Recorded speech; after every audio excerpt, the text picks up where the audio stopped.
আল-ইয়াওমা নাখতিমু আলা আফওয়াহিহিম, আজ আমি তোমাদের মুখে মোহর মেরে দেব। ওয়া তুকাল্লিমুনা আইদিহিম, এবং তাদের হাত আমার সাথে কথা বলবে। ভাইরা আমার, এই হাতসমূহ আল্লাহর দরবারে আমাদের বিপক্ষে সাক্ষ্য প্রদান করবে।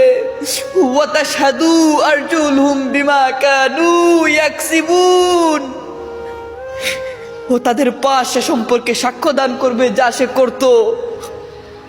বন্ধুরা আমার, এই অঙ্গগুলাই আমাদের আপন নয়।